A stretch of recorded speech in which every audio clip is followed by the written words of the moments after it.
Let's bring him in. He's Albert Breer from Sports Illustrated. How you doing, buddy? How's it going, man? I'm good. How you doing, Rich? We've talked to Billis at the top of the show about the lawsuit that was settled with the NCAA and member schools and things. What do you think when you hearing about this? It sounds like they're professional. We're going to see professionalizing of collegiate football.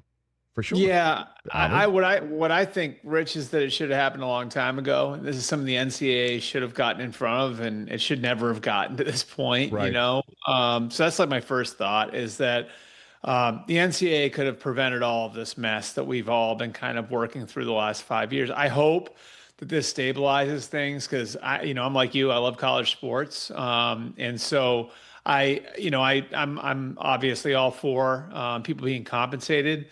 And being able to get market value for what they're worth, and I'm sure that'll continue to happen beyond just the money coming from the schools. I know there are going to be some constraints on NIL, and then from there, I think there are a couple interesting elements. I mean, number one, I wonder if it's going to level the playing field a little bit, right? Because if teams can still spend NIL dollars above that $20 million, whatever it is. Mm-hmm. Well, then, I mean, it's still going to be the blue bloods, right, that are going to dominate. The other thing that I think is interesting, and this just sort of relates to anybody who has kids that are growing up and playing sports, I sort of wonder what this is going to mean for all the non-revenue sports, because I've heard a lot of people say, like, well, just take it out of the football coach's pocket. You know what these schools aren't going to do? They aren't going to take it out of the football coach's pocket. So, like, I do wonder, like, does this become – well, we have to pay the football players now, and we still need to, if we're going to be competitive, fund that program the way we always have, or else we're going to fall behind. Right. So now, does that mean the wrestling team's gone? Does that mean the hockey team's gone? Does that mean the baseball team's gone? At least on the men's side. Does that mean, maybe you're going to an Ivy League model in the other sports? I think people aren't seeing the big picture of this, and I think mom and dad who's 12 or 13-year-old kids playing lacrosse or field hockey who are maybe hoping for a college scholarship, it might not be there, you know what I mean, in 7 or 8 years, because the model could change. Because if you're asking for this to become a business, well, if it's going to be a business, then really there's two sports and mostly one that are pulling the card on this. Albert Breer here on the Rich Eisen Show from Sports Illustrated. I'm on the Rich Eisen Show radio network right now, sitting at the Rich Eisen Show desk, furnished by Grainger with supplies and solutions for every industry. Grainger has the right product for you. Call clickgrainger.com or just stop by. Your MMQB gave a lot of detail of the Steelers' pursuit of Rodgers, and I guess it really wasn't a pursuit, right? Like you were saying that they've been lockstep since his appearance at the facility in March, Albert? Yeah. And I think this is something where there was a level of trust that Mike Tomlin and Omar Khan and the guys in Pittsburgh were able to establish with Aaron early on. Now, they did throw their hat in the ring on Matthew Stafford. They were like, pretty much everybody else. The Giants and Raiders were sort of in this category too, where it was like, do we really think that he's going to leave Los Angeles? Do we really think that he's going to leave Sean McVay? No. So, like they did touch base with the Rams about potentially trading for Matthew Stafford, but they never really believed that was going to happen. Then there was the Justin Fields thing, which, I think, they'd made the decision they were going to move on from Russell Wilson. And then, okay, what do you do about Justin Fields? I think they still wanted to keep working with Justin. But the question was, do we want to commit lock, stock, and barrel to Justin being our quarterback in 2025? I think that's where it got a little murkier. And I think they knew that if some team was willing to do that, like the Jets were, then they'd be probably moving on from Justin Fields as well. And now what do you do? And here's the way I look at it, Rich. If you have the roster, they do. And you have TJ Watt, who's going to be 31. You have Minka Fitzpatrick, who's going to be 29. You have DK Metcalf on his third contract. You have Cam Hayward at the end.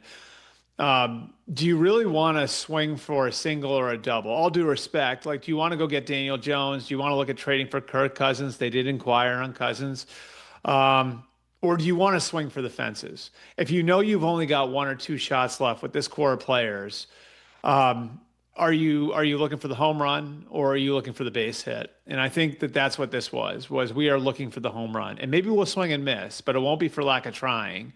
that we get again Hayward and Watt and Metcalf and those guys the best answer we possibly can. So they really started talking, in March, and they were able to establish a level of trust. They tried to quietly bring him into the building on March 21st. It wound up getting out, but I think if you read in the story, there were some interesting details to what they did to try to get him in quietly. And from there, I mean, they've been talking regularly to the point where Arthur Smith has been building an offense for the last 3 months with Aaron Rodgers in mind. So, I think that level of trust was there. I never sensed any doubt on the Steelers end that this was going to get done. Now, they had to say publicly, we don't know, we don't know, we don't know. But I feel a pretty good degree of certainty that they felt like all along this was going to happen. And they let him know, it's important to us that you're here for the mandatory minicamp, and he agreed to it. And here we are. And here we are. He has shown up. So what's your questions? If you I don't think you're going to be there tomorrow, but he's going to be talking on Tuesday. What questions do you want to hear answered from Roger? Well, I think we have respect for his personal situation, and obviously he has some things that if he wants to volunteer those, he can. But they were the main reason he stayed away, right? Like, so, I think a big piece of it, and I know one of the questions would be, well, why didn't you just sign in April? I think what happened with the Jets last year left a mark on him. And this is just putting some pieces together on my part, but like, if you look at, it's actually interesting. You look at it, right? And he was at the Jets offseason program for 8 weeks last year, and he missed the mandatory minicamp. And the reason he missed the mandatory minicamp was because of the prearranged trip to Egypt, like we've all talked about. He had talked through that with the Jets guys, and they basically decided not to move the minicamp because they felt like if they moved the minicamp up, then no one was going to show up the week after.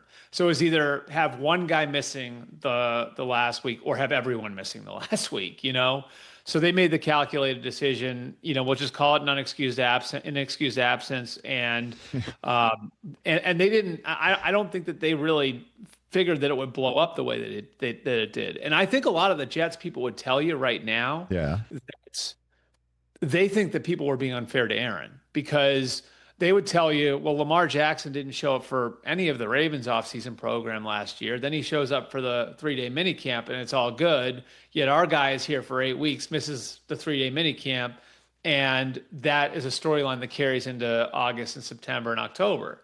Does that seem right? So I think that was part of the reasoning for Aaron and the timing of all of this being what it was. And he did, again, need to handle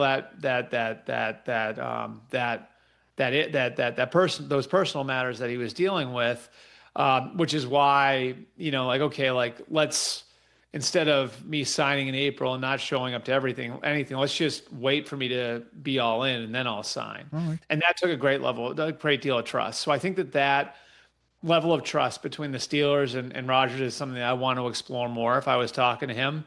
And then what have you done to get yourself ready? What have your conversations with Mike Tomlin been like, with Arthur Smith been like? And what have you done to keep yourself ready to play football? Because I do know this, having covered Tom Brady, over the years, having covered Peyton Manning as he got older, I know it took a tremendous amount for those guys to keep themselves in a position to perform at a high level. So, what has Aaron been doing away from the facility to kind of keep himself ready to go for, when the time came to sign, which obviously was Friday. Albert Breer here on the Rich Eisen Show. In your MMQB, you discussed something that few in our business are discussing, which is Cam Ward. And I will echo the sentiments you made in your piece, Albert, which is I've not, in my 22 plus years of being an NFL Network guy, seen a first overall drafted quarterback discussed so infrequently in the world of sports conversation. I don't know if it's because the Titans don't have an interest level in the mind's eye of the national media, or if it's Ward. I don't know. But what did you glean from your discussions with Titans folks, Albert? Yeah, it's crazy. It almost feels like all the hype around Shador kind of swallowed Cam Ward whole, and I'm sure for you, like, being on that stage during the draft, it was probably a little surreal. Well, I Like, mean, to be honest with you, man, he's coming out of the tunnel to get the jersey from the commissioner, and that's when my producers got in my ears saying the Jaguars are on the clock. So it wasn't just Shador over the next 3 days. It was Travis Hunter in the yep. actual moment, like Yeah. in a draft where there were no pre-draft trades, famously, Yep. and then one happens literally when the second overall team is on the clock, and it was the Browns. So, that led to something. But Ward appears to be already in form, right? For sure. And like, I thanks for mentioning that was in the column this morning. I asked around a little bit over the last few days about some stuff that they've done with him, and I thought this was really interesting. Like, leading up to the draft, one thing they found with him, and I think this happens a lot with guys coming from college now, based on the offenses that they have at that level. The Cam Ward knew a lot of football, but he couldn't always explain it. Like, he knew what to do, but he couldn't really take you through exactly like why it was that way. It was like, I can tell you what I'm doing here. I can tell you, like what I'm looking at, but I kind of operate on instinct in some ways, and I'm right a lot, but like he had a little more trouble explaining the whole thing. And so that was one thing they really tried to focus with him on, leading up to the draft, and then, like, after they drafted him. And so when they had the rookies in for the first time for the rookie mini camp a couple weeks after the draft, that started on a Friday, and on the Saturday morning, a couple coaches come in at the 5 a.m. hour, and there's Cam Ward running a meeting with the rookie tight ends, receivers, backs. They didn't know he was doing it. The coaches didn't.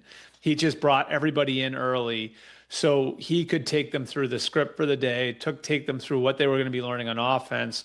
And it was, of course, a sign of, like, work ethic. He's there early in the morning with his teammates, but I think it was also, or at least they took it this way, as a sign of self-awareness. Like, I need some practice at this. I need some practice at being able to verbalize what I'm seeing out there on the field so I can help the other 10 guys in the huddle. And so I'm going to get my practice working with my peers, with the other rookies, and explaining to them what we're doing over the course of the day. And so that wasn't for show, because every day that they've had a practice since then, he's had that 5 a.m. meeting with the other, rookie skill position players. I think it's kind of maybe a window into how important it is to him to be in position to get up and running and be prepared when they get to September. And they haven't named them starter yet, but I know the first team reps right now between him and Will Levis are 2-1. So they're certainly preparing Cam to be the starter there in early September. Didn't Will Levis famously say last month, Albert, that anybody who's been in my position knows it sucks? So I think the writing's on the wall for him. And plus he's first overall. And it just, I don't know. Last year, I understand Matt Eberflus, and certainly subsequent reporting definitely does not place him front and center as a guy who handles a first overall drafted quarterback expertly. But he basically said it's Caleb's gig. Like, they didn't split reps. Yeah. They didn't state, they didn't avoid the obvious. But, it's clear it's going to be Cam Ward in Denver for Tennessee in week 1, which is a tough assignment, but that's why they got him. You know what I mean? Sure. Like, that's and it. I think it's it's pretty obvious that's the way it's trending. I do think it's interesting though, because I remember talking to Brian Callahan about this last year, and in 2020 they very quickly named Joe Burrow the starter in Cincinnati. Brian Callahan was the offensive coordinator there. Almost out of necessity, because that was the COVID year. Yeah. So you're going to be so limited in your work that you almost had to do it. Like, it was just, we can't waste any time here. We have to get him up and running if this is the plan. So they did it, and obviously it worked. And so they did that last year with Will Levis. Like, okay, like, this worked for me in Cincinnati. We're going to do it again with Will Levis. And I think it's interesting that he's reversing course a little bit here. And I think a part of it, and this is me kind of putting the pieces together, Rich, but I think part of it is, like, he wants like Cam Ward's teammates to see that he earned the job after everything that they went through last year with Will Levis. It's like, let's give Cam every opportunity to win the job. Let's plan on Cam winning the job, but let's let him earn it. So the veterans in that huddle can see, yeah, they didn't just anoint this guy. This guy deserves to be our starting quarterback, should be our starting quarterback, is our starting quarterback. So I think that's sort of the logic there, not just handing him the job. They do want his teammates to see that he's actually earned it. Albert Breer here on the Rich Eisen Show. The AFC South quarterback whose physical readiness you're concerned about the most, C.J. Stroud, Anthony Richardson. What do you have? Richardson. Yeah, Richardson. I think CJ is going to be okay. You do? Look, like I just, here's the thing. I take both very seriously. I learned a long time ago. I think there was a situation with Cam Newton where I remember hearing, like everybody else was at the time, like, hey, his, that shoulder issue that he's got is going to be okay. And obviously, like, that was something that lingered and wound up kind of derailing his career, so I learned a long time ago that anything to do with a quarterback's shoulder, elbow, like on his throwing arm, any of that needs to be taken very, very seriously. I think CJ's got flexibility to wait and to make sure that it heals correctly. And it's not a repeat thing the way it is with Anthony Richardson. This is the outgrowth of an injury in 2023. Like he hasn't had a second procedure on it. He had the first procedure, but he hasn't had another surgery on it. But it was the second day of OTAs that they shut him down. He's going to go visit with Dr. Neil Elatrash. I believe that's going to happen this week, to go and get it checked out. Oh, you don't want to hear that name, man. And Elatrash was the one who did the surgery initially. So it's one of those, Rich, where it's like, when you're talking about like the soreness coming back in the shoulder, and no, he hasn't had surgery yet, but he's going to have more opinions on it. It just gets you worried, so I would say I take both of them very seriously because, anything to do with a quarterback's throwing shoulder, elbow, wrist, whatever is serious.